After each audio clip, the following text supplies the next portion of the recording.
Hi guys, it's episode 24. We're back on. A lot of energy, a lot of excitement going on. I had like a full weekend of games, and you were able to watch one of them live. Of course, that was a crappy performance of my list. But say hello to everybody because the gang is back. We have Mikkel as an extra. We got Lud coming back from recovering from his I don't know if he was man flu, of course. And Christian, although he has a lot to study and he has a lot of work to do, he's here for you to entertain you guys. So everybody in the chat, hello Patrick. Very nice and very happy to see you with us.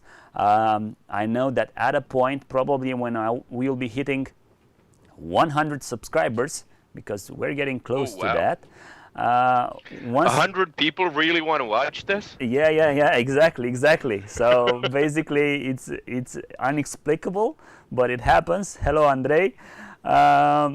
Basically, what we're going to do at 100 subscribers, we're gonna have a giveaway, and that giveaway will be discussed like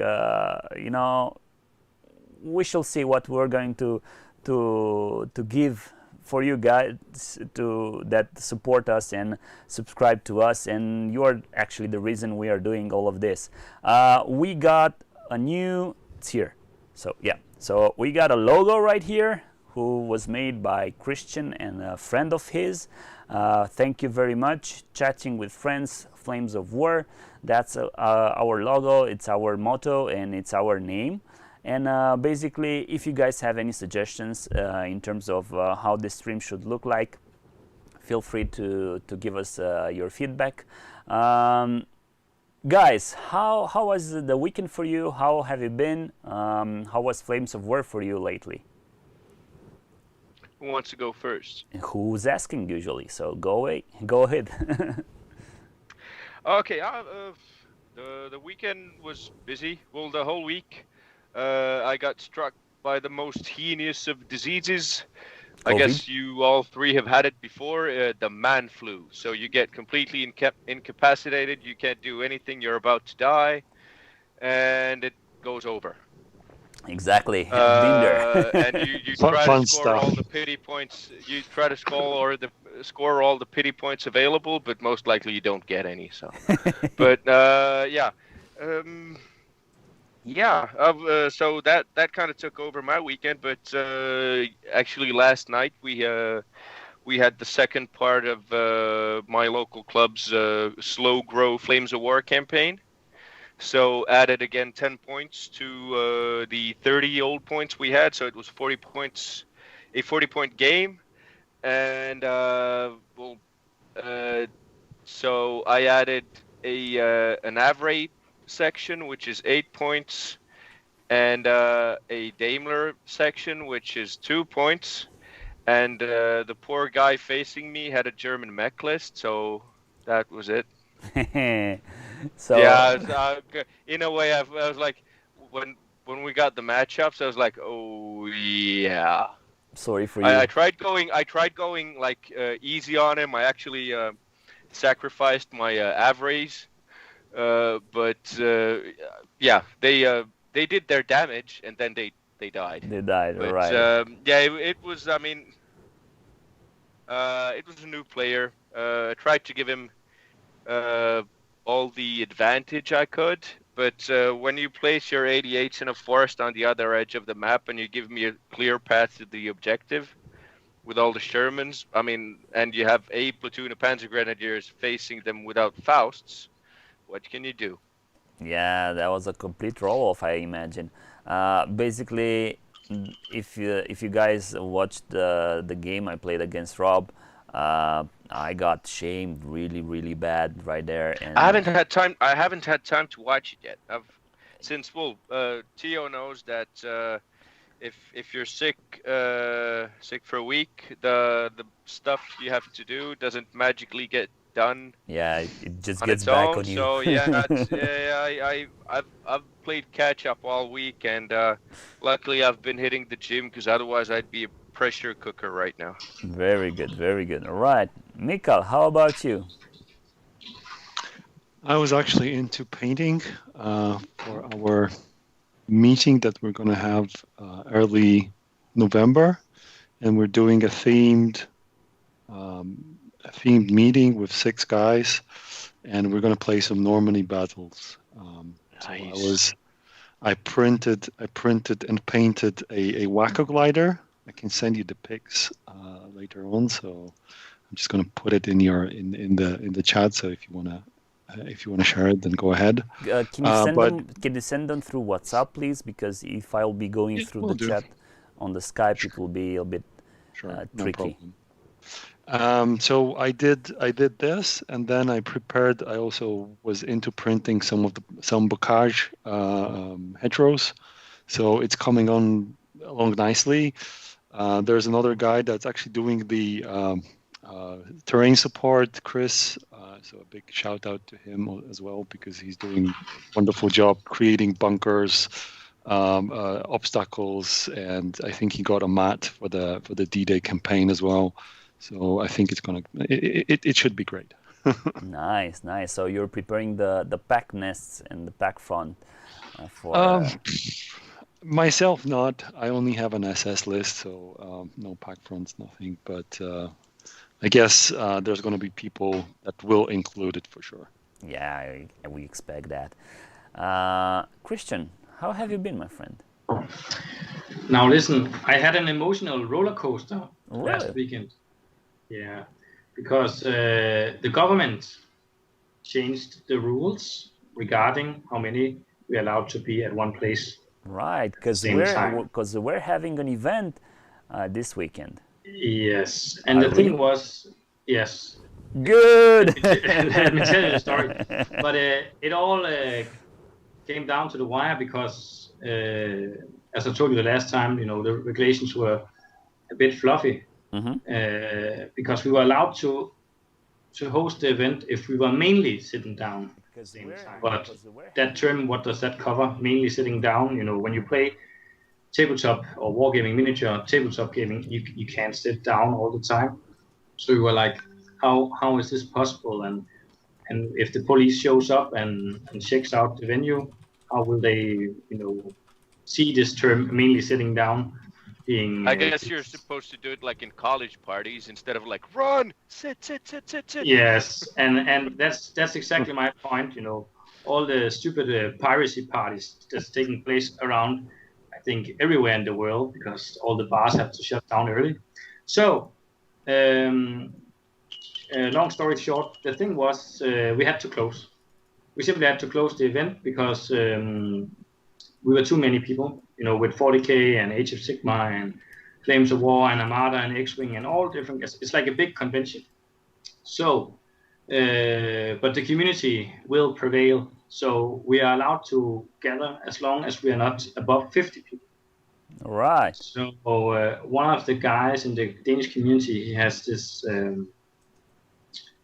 He owns a lot of houses that he rents out, especially for. He's a mogul. No. A lot of houses. I think he has 3 houses or something. He's a janitor normally, but he and his friends own some houses that they rent out, and especially one house in Aarhus they rent out for people to rent with in connection to hosting, conventions or stuff like that. And a lot of commercial companies borrow the house to do a commercial about cereal and stuff like that. Nice. Also, it is like a real good-looking house, but it has a lot of free space as well. So what it ended up happening was that the community came together and said, hey, we have to go out and buy some 6x4 plates to play on. And if everybody brings some of their terrain from back home, we'll be able to decorate the tables as well. And if you just pay 100 kroner, which is basically, I think, 15 euros at the door, we'll get pizza, and there'll be a small prize for number 1, 2, and 3, best painted and best terrain. So you have your tournament right now. We have our tournament, yeah. Hooray! So we'll be 14 guys next or this Saturday, actually. So Cool. So this Saturday we're going to have the live feed from you. It will be chatting with friends game day from Christian, right? Yeah, hopefully. All right. Hopefully, I brought something that is on the drawing board for my ETC list. So I'll try and stress test it a little bit, because I think I'm gonna choose maneuver, not only attack, because I won all the games in Copenhagen choosing attack. So I know the list can attack. But I think I'm gonna go for maneuver this time. And then I don't care about if I win or lose the tournament. This is just to stress test it. Exactly. That's a very good thing, and it's actually a thing that I also tried this weekend, but it didn't go that well for me. I mean, except the match I had and was live and still is on the internet, shaming me all the way. Yeah, with that gauntlet mission, which Rob wants to replay with me, and this time we're going to pick our lists in discretion, and we're going to just show up at the table with them and see how it goes from there. The idea is that I tried, and I went over to Andrei's place, and we had a barbecue, and we stayed up all like late during the evening, and we played some Bagration Russian lists and tested out my Carrier Churchill formation against them. I hope you did your morale checks with vodka instead of dice, right? Right. So basically, we went through the beers. Do you attack? Yeah. Unfortunately for him, unfortunately for me, and fortunately for him, he didn't go to any morale checks. I think only once. But I came up with a lot of conclusions from that game, and basically, there are about two things that I want to discuss with you guys, and also with you guys in the chat. By the way, hello Scott, hello Soren. What happened, and the thing that I actually realized is how fast those T-34-85s are on a long table H game. So basically, in turn 2, we also used the smoke rule. So we said, okay, we're gonna try and see how the smoke goes.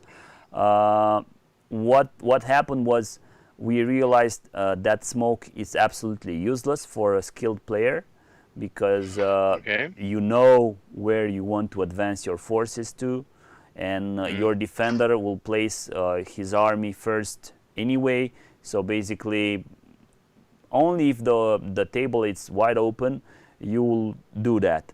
And other than that, having 11 points spent on that smoke alone, it's very counterproductive, let's say, because he just used the smoke, then he was unable to range in his artillery, and then the next turn I pinned down his artillery, and then the entire game he just direct fired them because he was unable to unpin them. So yeah, I mean, the game ended in turn 5. Let's understand each other. I mean, it was pretty fast. I didn't have any reserves coming in on the table at all. And I tell you guys, so when I went there, I went with the conception that the heavy list will be the list to play for the Soviets. But now, after playing that game and seeing how I got face rolled, the idea is you should bring as many T-34s to the table as possible. So that box, that 21 box for T-34s, if you don't have T-34s and if you don't know what Zvezda is, then you should definitely buy that box. Because if you intend to play Russians, that's a list to play. So hero T-34s. Hero T-34s. We also then tried up different lists. We just went mad when we got to a list with 45 tanks on the table. So 45 tanks. and Yeah. and they're not Russian kind of subtlety is exactly. So and they're not actually all armor 1. So basically, 30 tanks, they were armor 6 and 5. So pretty strong and kind of hard to get away from the table. And another thing that was absolutely brutal was that those BA 64, you get 7. Yeah. You get 7 for Yes. 4 points. That's a lot. That's like, But what the hell, but let's talk about when you talk about the T-34s, Theo. Yes. It gets me to think about a very important issue when you play the different armies, because if you play your Russians the way you, let's say, play a very careful list, like this is the club you want to slam the enemy with when you play the Russians. If you play the Germans, it's much more like you're a surgeon and you have to do with a scalpel, knifing out all the key units. But if you play your Russians too slow and too, micromanaging everything, you'll lose.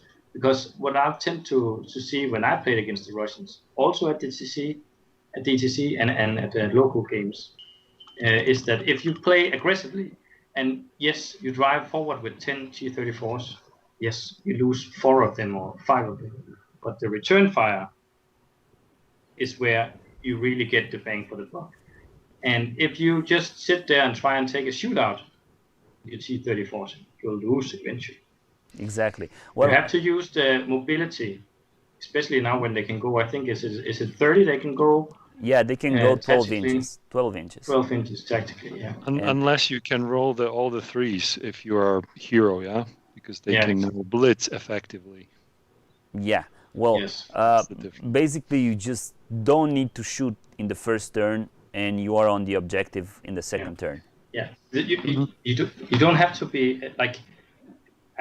This is something I think I've talked about it before on the show. Is that I can only compare it to when I played 40K. It's like you have this very cool looking, let's say, a captain figure or like a hero figure, or you're a demon prince or something, and you have spent hours painting it, and you're very proud of that miniature. You want it to do well, and you hate for it to see it to die. You rather want it to, do amazing things. And if you have the same feeling about your Russian tanks, you'll lose. Yeah. You'll have to be able to let some of your stuff die in order to be able to kill the other guy, just like the Russians did. Send in the next wave. And if you play too slow with your Russians, you'll lose. You'll give the Germans time to shoot them down, or the British guys, or whatever. You have to be up in his face and personal. Exactly, and unfortunately, I think the only antidote to this Russian madness, let's say, are actually the U.S. forces, because they are Tons of bazookas. no bazookas, Stabilizers. exactly, because they are being hit on 3s normally, so you'll be hitting them on 4s, and you'll have enough rounds to go about, except, for example, the British player doesn't have so many shots, and I'm telling you, they count, because I had my Achilles on a hill for about 3 turns, but I was like, I only killed about 5 T-34s, but guess what? That was just 5 out of 30. Yeah. But that's why I think if you wanna build a list that from a British perspective can take them out, I'd go for 6-pounders any day. Pop them in ambush and have he'll be up and close and personal. So you wait till you can shoot at him. We play in centimeters in Denmark. I can't remember what it is in inches, but 40 centimeters. At short range, and just shoot him on 3s. And you have 12 shots, so you hit with 8 of them statistically. Statistically, yes. But that's still maybe 3 tanks gone only, yeah. Exactly. Yeah. But when he returns fire, you have a 3+ save, which is much better. But you just got 18 T-34s very, very angry. Exactly, and they kind of know what to shoot with. They can shoot you back really, really bad. So anyway, the victory was brought to him by his infantry assaulting my carriers in the woods, and that was about it. Panthers, he also had Panthers in the list, and Panthers didn't do squat, so basically we said we're not gonna go with Panthers, although they are very cheesy, very nice. One colleague of ours who's a very big fan of both Russian and German lists actually thanked Battlefront for finally making the Panthers a viable option to have as a formation platoon, and he said that he's going to play it. But I think that Panthers, Russian Panthers, are not the way to go.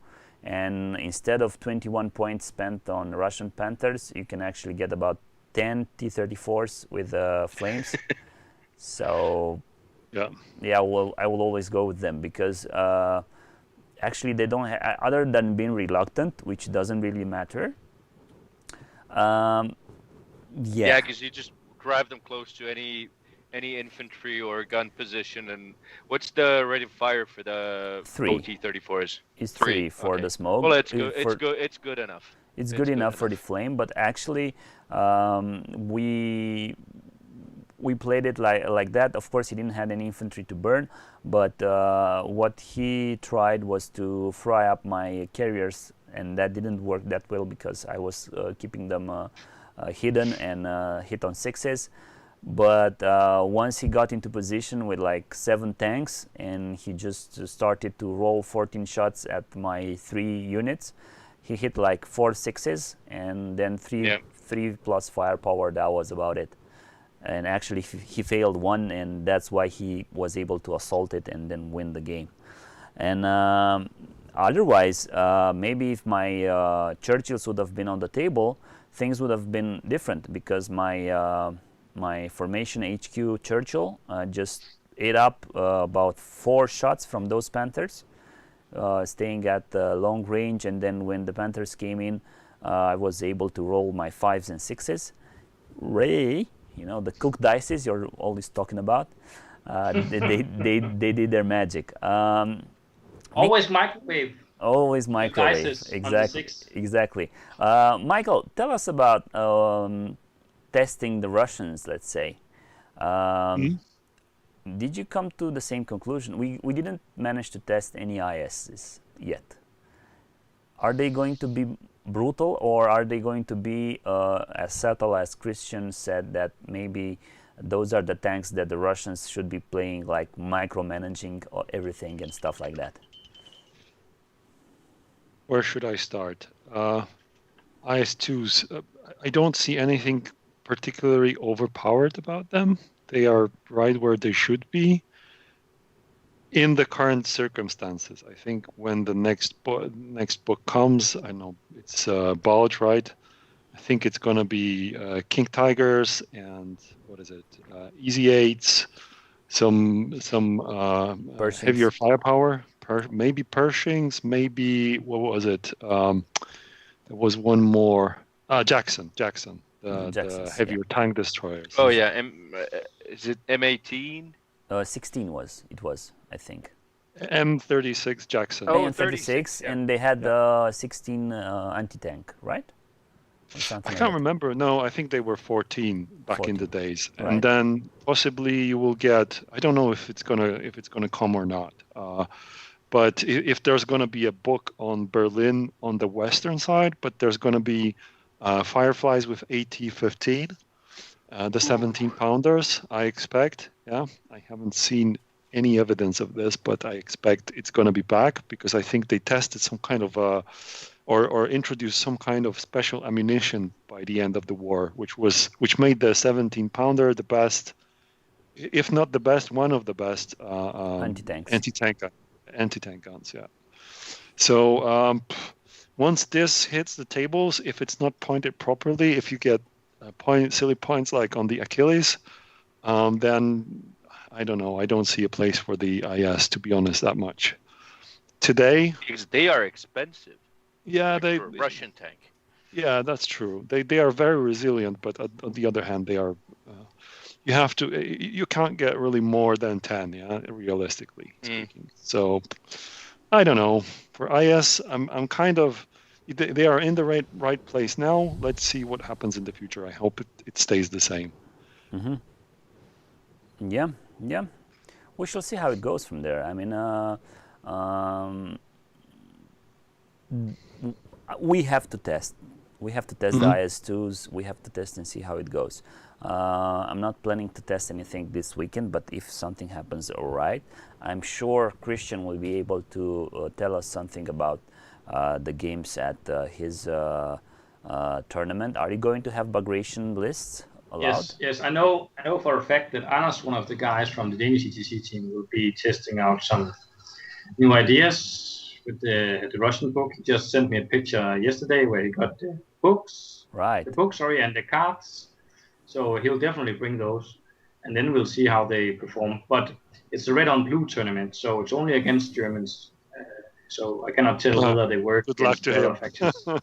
Yes, so we'll see. I don't know, Mikael. Do you think the Germans could handle the Russians? Or are they the only solution against the Russian hordes of tanks? Yeah, the answer is always it depends. Depends what army are you talking about. I think the Greyhound Grenadiers with, I don't know, 6 Stummels, 4 Flak 38s, maybe a bunch of Tigers, or maybe a bunch of other high AT assets. This should easily take care of an army like you faced on the weekend. So for me, normally when I play against Germans, it's always an uphill struggle. I play my Soviets, especially that you normally hit them on 6s. Then they play hide and seek with you. If the player is really not a newbie, he will know that he has to stay long range concealed, and you normally have your +1 to hit, or your AT is not that great. I think the T-34-85 somehow changed this approach, but I'm not sure whether the numbers of the tanks will be sufficient. I'm not 100% convinced. I'm telling you from my experience, those T-34s are fast as hell. So basically, they can just dash 24 inches into your deployment area, actually, because usually you are 16 away from him. And then the next turn, they will simply assault you or do whatever they want with everything you have there. I'm shocked with what happened. I mean, I shocked as how fast they got into my deployment area. And it's actually something that I want to discuss with you guys, and maybe discuss with you guys in the community as well. I find that the current reserve way of going, let's say the way that the reserves work, it's a bit not actually broken, but it could be adjusted, it could be fixed, because having delayed reserves and they come on 5s, 5+, it's very hard for a defender. And especially usually when you're defending on, let's say, meeting engagement, or in the case that the attacker has reserves also, he has immediate reserves. And basically what happens is that you're getting face rolled in turn 3 when you just begin to roll for your reserves. And the T-34s can get into your deployment zone in the second turn. I mean, they can get in first turn, but yeah, you're a good player and you know to position your models in such way that he will not be able to dash more than he should into your deployment area. But what I found out is that the current reserve way of, the way that the reserves work, both with the game I played with Rob, because I was, trying my best out there, but the objectives activate in turn 6, and in turn 6 that's the only moment you're like guaranteed 100% you're going to have something to come on the table. And I think that is very, very late, because you will not be able to, get to the objective, try to fight back. I would put, for example, I would put not turn 6 to activate, maybe turn 8, trying to give the defender, fighting chance. a chance to defend. And this is probably why everybody is complaining, or not actually complaining, but having something to say that it's very easy to attack now, and version 4 actually favorites the attacker, and it's much easier for the attacker to win games, while the defending player can just hope for the time to pass if he plays in a tournament and then draw the game. Or it's very hard for the defender to move away from the objective once the attacker settles in on a meeting engagement or in another scenario where stuff like this happen. Yeah, Christian.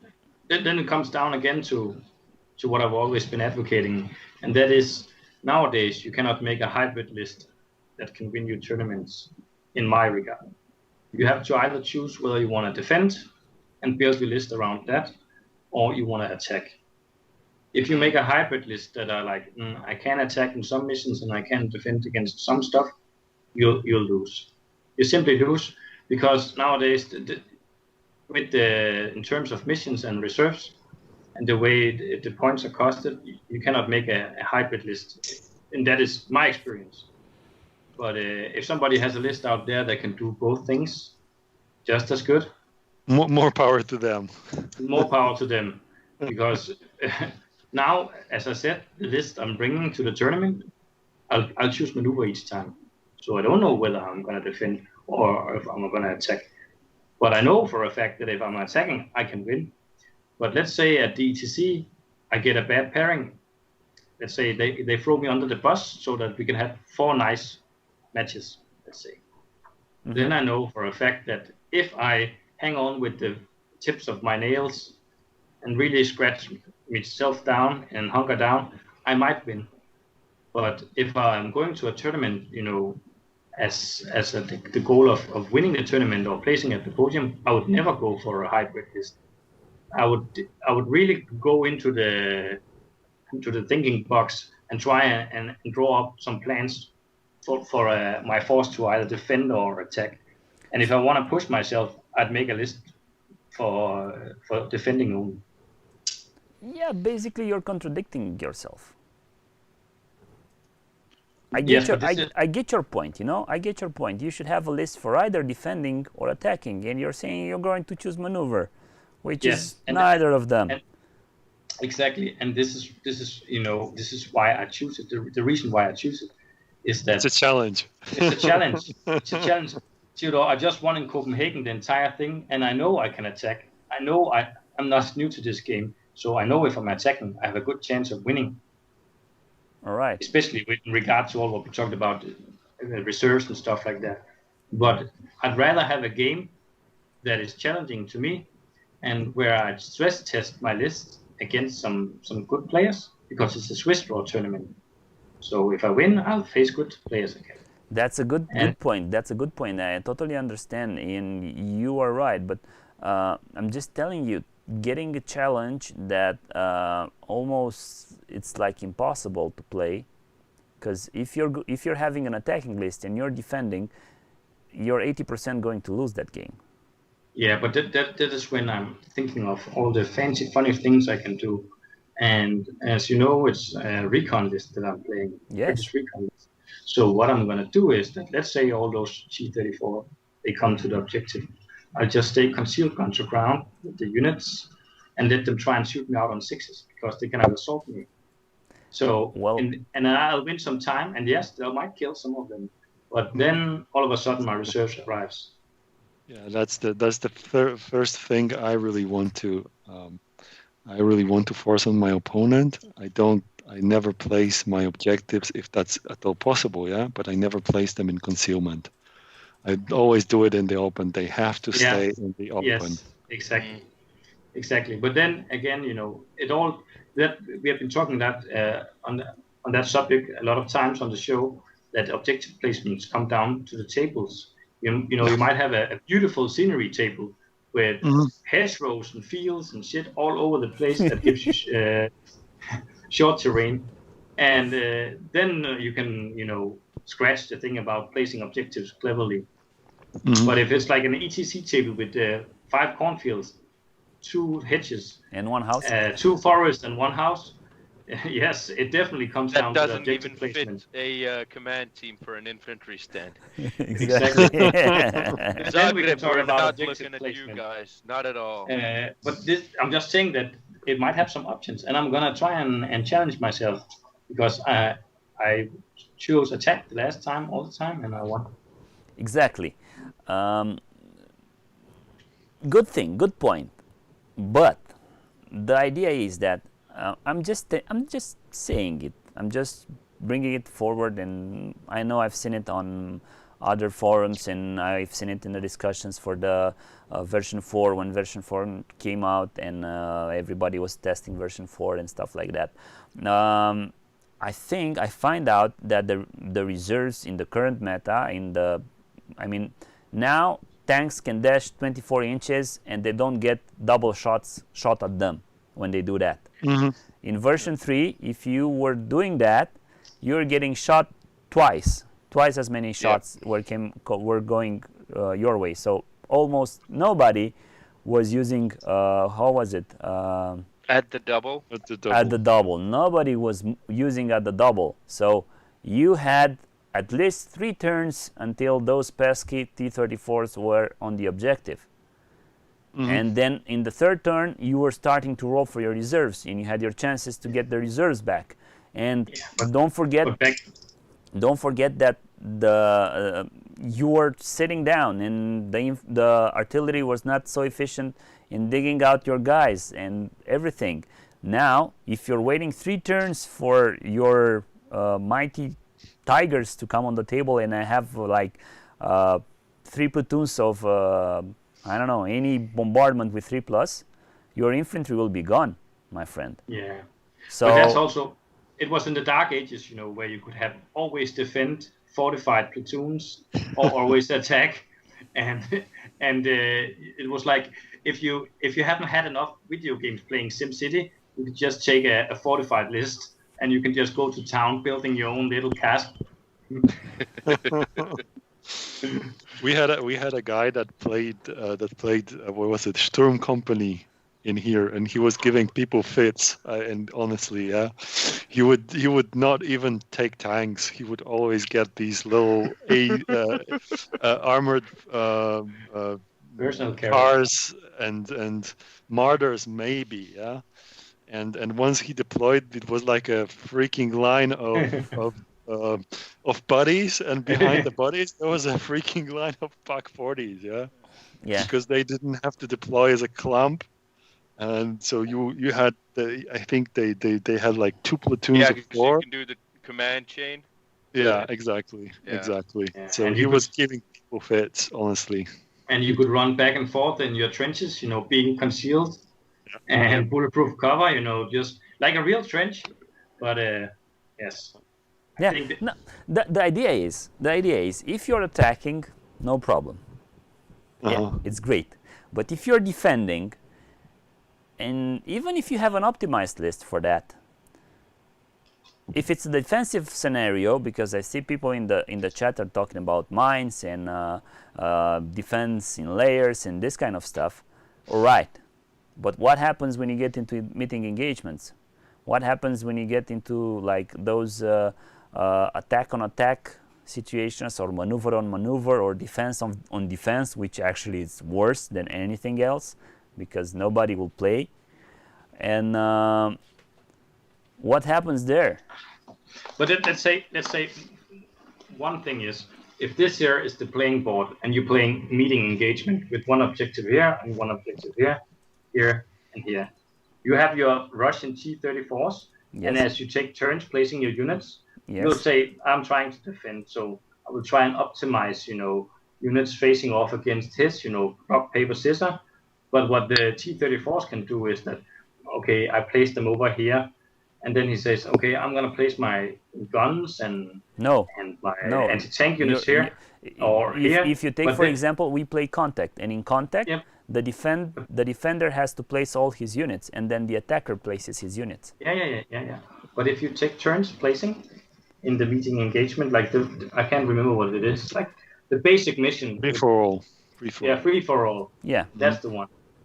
You can take your T-34s and bait him into placing a lot of stuff here, and then he just goes cross country, flat out to the other objective down here, Yeah. and you don't stand a fighting chance against that. Exactly. That's how I would play my T-34s in a free for all.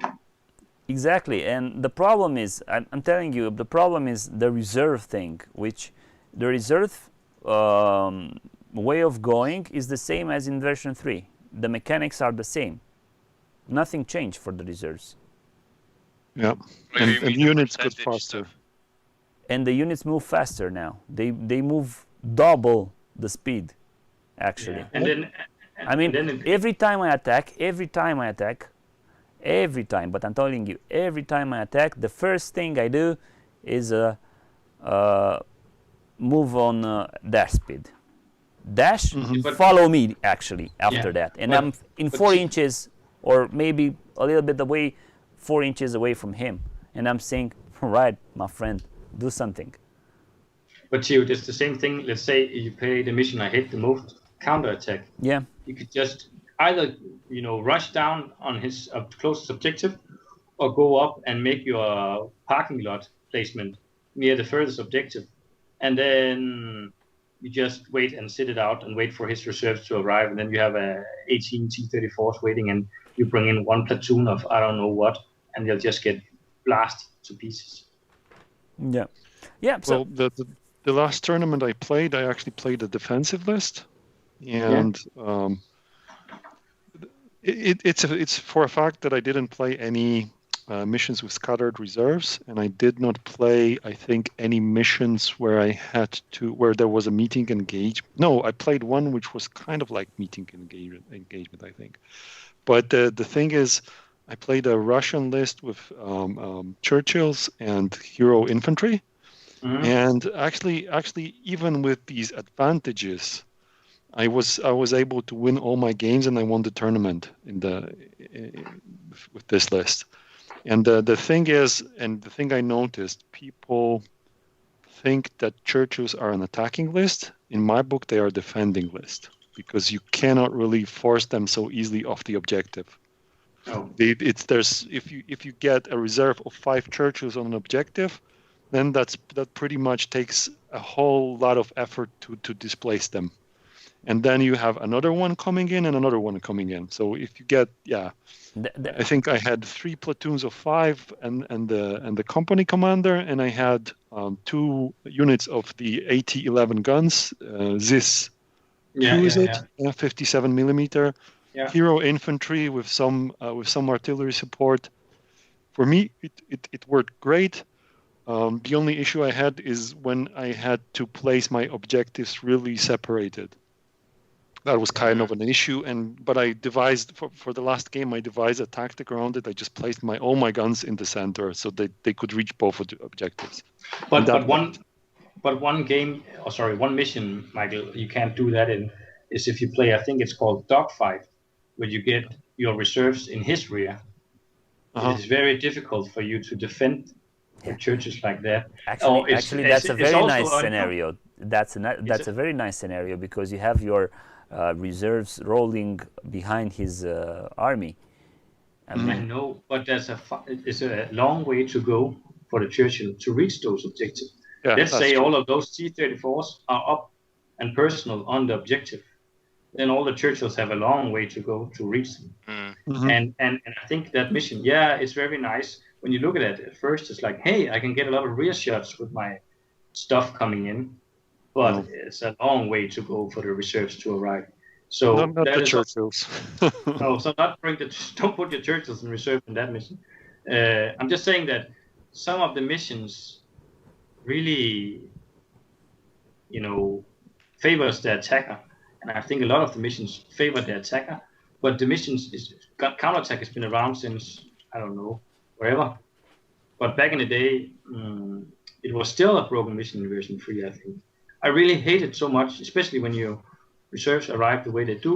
And now also in dogfight, it's very difficult for the defender to keep the guy away from the objective when his reserves arrives in the opposite table and have to go 180 centimeters towards the objective, or let's say 160 centimeters. But shouldn't we be a little bit more positive? Yeah, I'm sorry. We're complaining a lot, I think. I mean, well, actually, I'm not complaining. Actually, I'm just bringing up this issue as an issue I have, and actually, it's not an issue, but actually an observation I have. I see Patrick and Scott are putting their mind to work, and Scott is saying that maybe you should roll for 5+. Hello, Brandon. Then roll for a 4+, and then a 3+, and how many dice you get your reserves. So by turn, let's say 4, you roll on 4+, and basically you get 1 reserve for sure, and that way to go. That could solve the problem, probably. No delayed reserves could solve the problem. No delayed reserves actually is actually what I think it's the best solution for that, because either you go to turn 8, that's how I find it. We play to turn 8, and then the objectives activate in turn 8, and I get at least 2 units on the table, and I'll be able to put some pressure on the attacker who's already on the objective. Or either, Patrick is saying that maybe we should think about dash roll, and maybe we should see the dash. We should try to penalize the dashing as we used to do in the past, because the tanks cannot shoot or assault, but they should, like, for example, they shouldn't be moving that way, or at least in the past I was doing my move on the double only when I was absolutely sure that my opponent had his units on the table already, and when I found a forest or some terrain where I could hide all my tanks, and I knew that I can move them there on the double and they will not get shot at all, and I was like, all right, this is the good position, and I will do this maneuver. But now I'm just putting it in a line and say dash forward. We go like usually people just defend around the objective, so I'm just getting there and then do a follow me, because you have follow me also, and suddenly I'm moving my tanks 22 inches on the table. And you cover all the possible ambush sites. Plus that. But again, now when we think about defenses, I think they made a quite genius stroke with the making I know the Russians, they have the partisans now, and the British and the Germans have the British and the Americans have the FTP and FFI platoons. And if you want to make a defensive list, I would definitely consider those. And then again, don't be too, affectionate about your models, because they'll die. But you can start with them on the table. Yeah, actually, the FTP guys, the French guys, which I always like, when I've seen Lud taking them, I was like, haha, you take Frenchies, and stuff like that. I just realized I didn't care about them, and they did so good, I mean, they were absolutely fantastic, because Rob was just putting flames and armor grenadiers to work against them, and they were just 7 points standing there, Yeah, and the thing is, unfortunately I don't have the list anymore, but me and the guys on the ETC team, we cooked up a list with the defender starting with 84 points on the table. All right. 84. 84, yeah. So you can make a list by thinking, a bit out of the box and using those FTP and FFI platoons to your advantage. So you can start with more on the table, and then again, yes, they'll die, but you'll win the game in the end. Maybe not win 8-1, but you'll win 6-3 perhaps. And yes, but don't forget that those small points really counted for your victory at the last tournament. Yeah. I know. I know. Righty. I won with this. Righty. So, guys, another thing, and this is closing up the talking about Bagration and about this craziness I had with the reserves, is the RPG card for the Russian player. Who thinks it's overpowered, and who thinks everybody should have this kind of card? What is overpowered? Overpowered is like you pay 1 point, you have 2 attacks with 80-10 auto firepower, or 5 plus firepower, sorry. So basically a bazooka that all your units have for the entirety of the game. And then you have cocktail, Molotov cocktail, you have sticky bombs, and you have some other things that can only be used in one assault and usually cost the same points.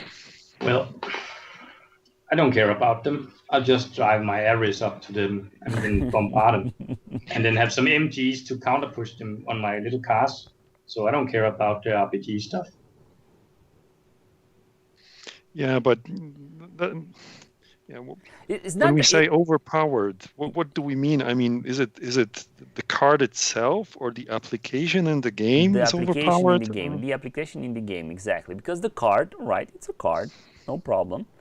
But the fact that you can take on all your infantry, because it's not limited, you can take it on all your infantry, and all your infantry will have this 2 units that can hit, any 2 stands that can hit with their skill, of course, which usually is 2 plus for SMG, and they hit with 80-10 firepower 5 plus, and I'm paying 1 point, 1.5 point actually, for a bazooka stand that hits on a 5 plus in assault with the same weapon. If somebody builds me a very good Russian infantry list, then and says and inserts, I don't know, a ton of RPGs in there, then I can agree that they are overpowered. I think the 1 point on this is kind of a Battlefront admitting that the Russian infantry is too expensive. That would be my call, to be honest. All right. Yeah, but we already excluded the fact that we're not going to play Russian infantry because they're too expensive, and we're going to play tanks again in this book also. But you have like 1 or 2 platoons of infantry that you should bring in any list, just to have there some infantry to be able to do some assaults and crazy stuff like that. And then you get the RPG, which you don't have in any other nation. I'm not talking, that's extra, by the way, on the 2 Panzerfausts you get with the same, like, what, you pay 5 points or 6 points for the smallest infantry unit, and you give them 1 point of this RPG stuff. I would always take British paras or with an extra Piat on them instead of these guys. Sorry, it just does not cut it. Even if the Piat actually hits worse than this guy. Yes. This guy hits on a 2 plus. The Piat hits on a 4 plus. Yeah, but this guy is hit on 3s, and those guys are hit on 4s. Yeah, but remember, you can also take guys that are hit on 4s.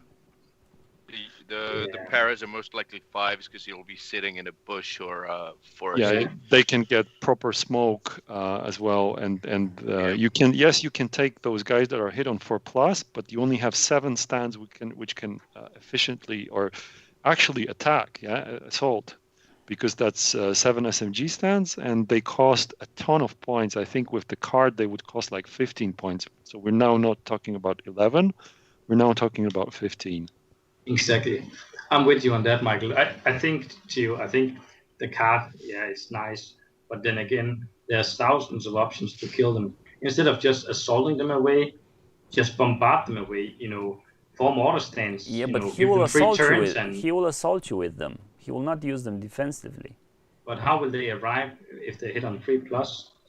And if you buy the expensive ones, when you have 30 T-34s coming at you, are you going to shoot the infantry? No. Yeah, no. You're going to hit those. You're going to try and shoot down those T-34s, and then you get your Churchill.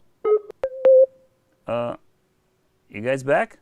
Yeah. Because we had a little interruption there. You get your Churchill hit by this Piat / bazooka on a 2+.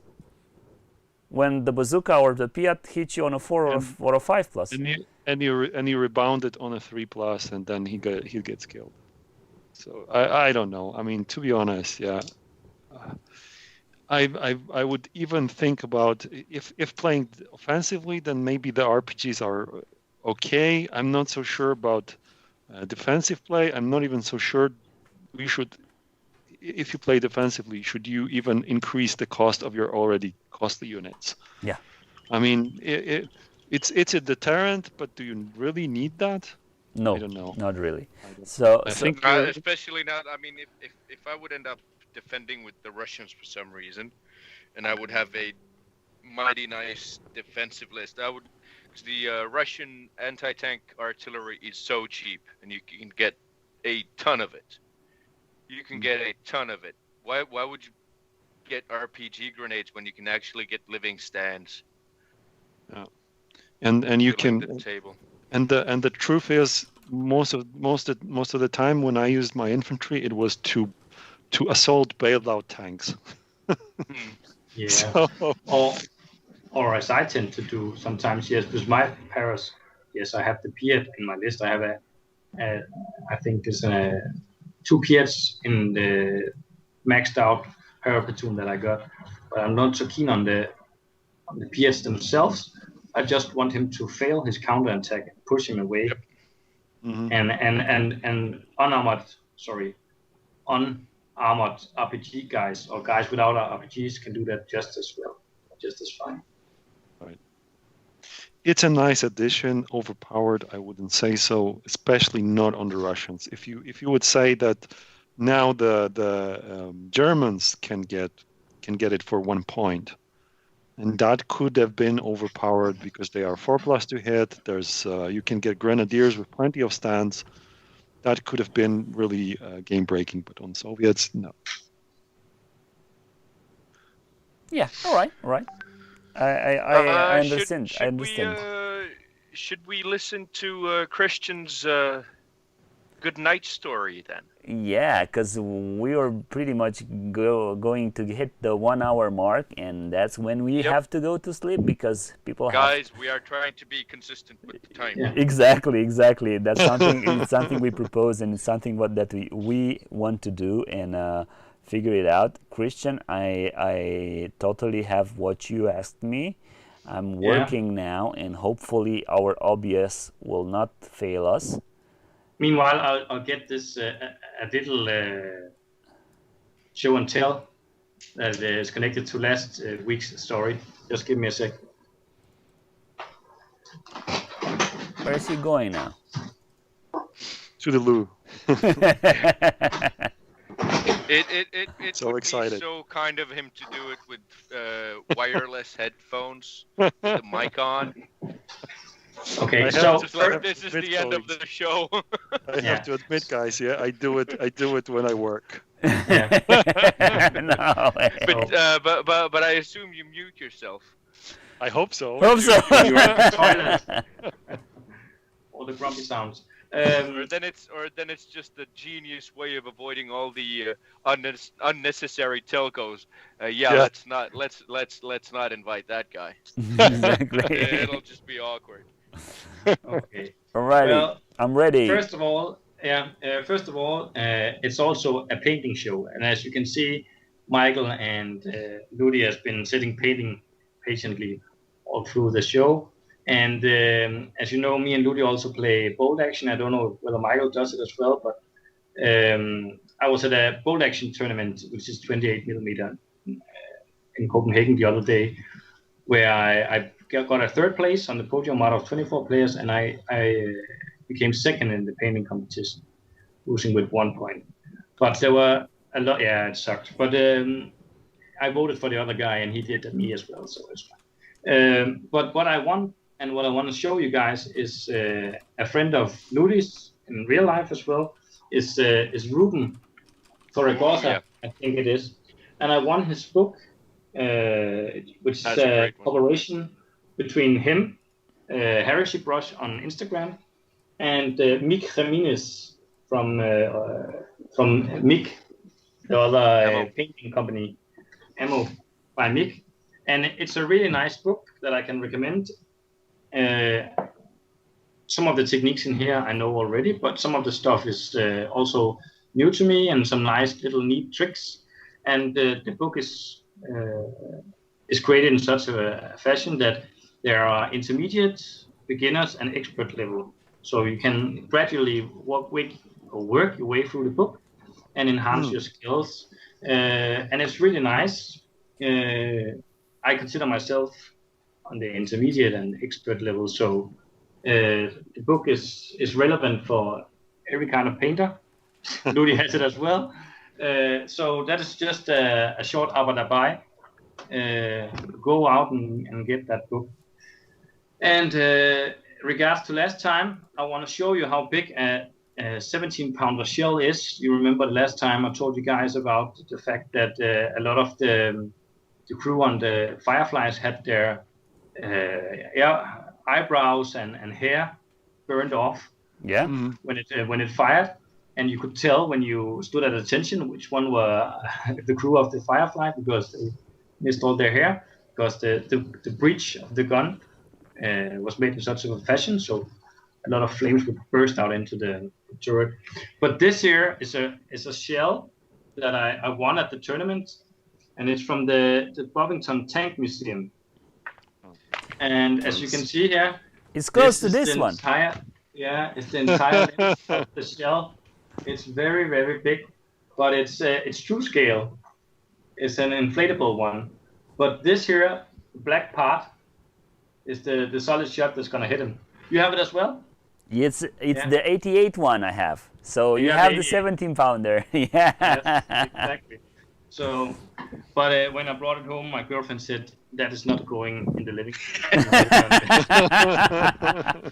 room. Mine is sitting. As a pillow. Mine is sitting here at the office. So. Yeah. So it's also in my hobby room. But this is. Let's get to this week's anecdote. Alrighty. Have you put up the pictures? Alrighty. Should I start with Mighty Rudel or? Yeah, just put up his face. It's on. Yes, this guy here is. I'm just waiting for it to go on the screen because there's a bit of delay. Don't wait for it because the sound will come with what you're seeing with the picture of him. Okay, so here he is, the pilot that have achieved the most missions flying in the world, and no one will beat him. He has flown over 2,500 missions in aerial combat, and he is a remarkable person in that regard, that he has destroyed so much material, especially if you put up the slide I've sent you with the picture of all the material he destroyed. He is the guy that single-handedly have destroyed the most material, and you know. Let me check it out. More stats, this one, or Rudel stats? The more stats in regards of property, right material, money issues for the allies. He's the one that have killed the most. They actually had to invent a new version of the Knight's Cross with oak leaves and diamonds because he killed so much.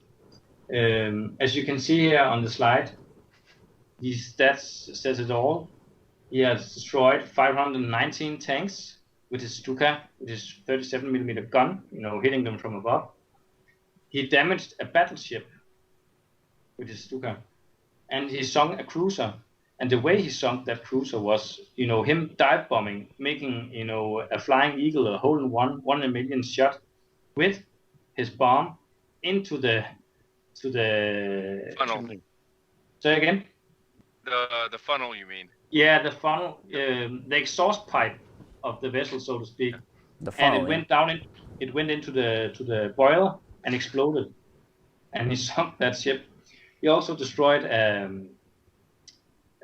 destroyer, that is, and 70 landing crabs, and in different shapes and sizes. It could be a boat, a rowboat, or it could be like a motored one. And then 4 armored trains.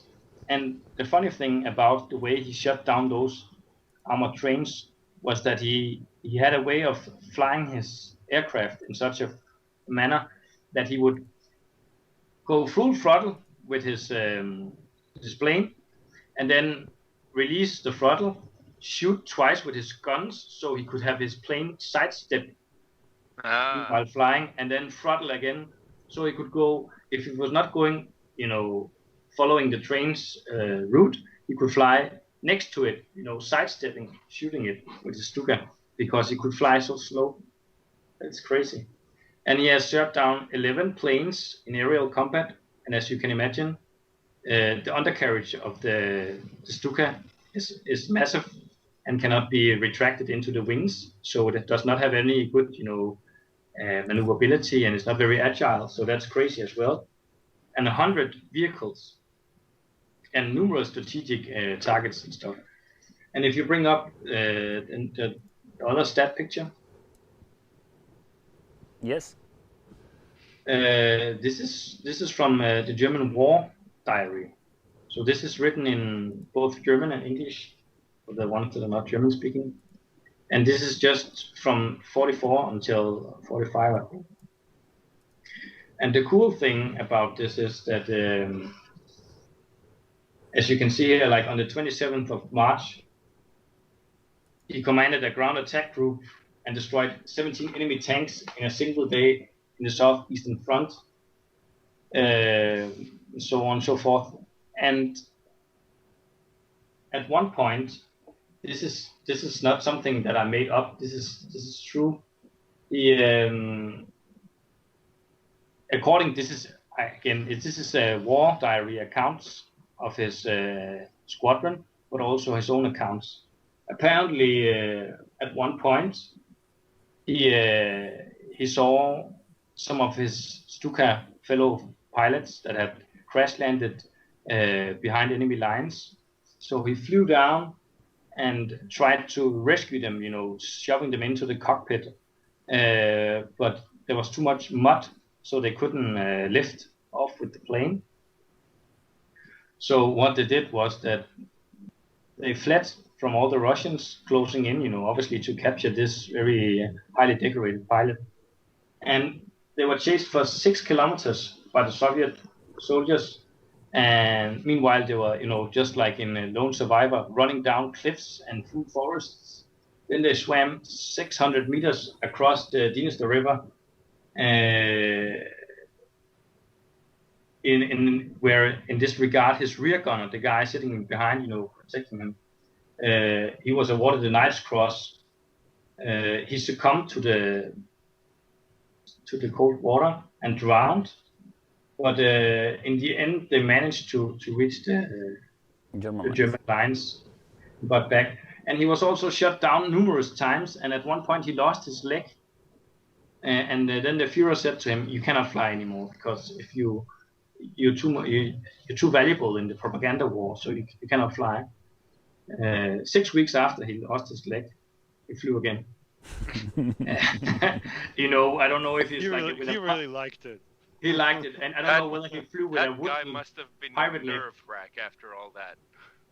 It was crazy, and now comes the best part. Like all the other guys, he fled to Argentina afterwards because he was a Nazi and he didn't keep it quiet. But as they know, just like with Dr. von Braun that helped with the Apollo project and all the rocketry in the US, they headhunted him from Argentina to help build the A-10 warhawk. Because Rudel, he had been flying so many missions in an attack, ground air attack plane, So he said to them, instead of, build a cannon to this airframe, they said, "This cannon is very nice. Build a plane around that, and you'll have a perfect ground attack airplane." Nice. So it's really crazy. And just to tell you all of the awards, I've written them down here. If you put up the plane to you of this, I'll read all of his awards here.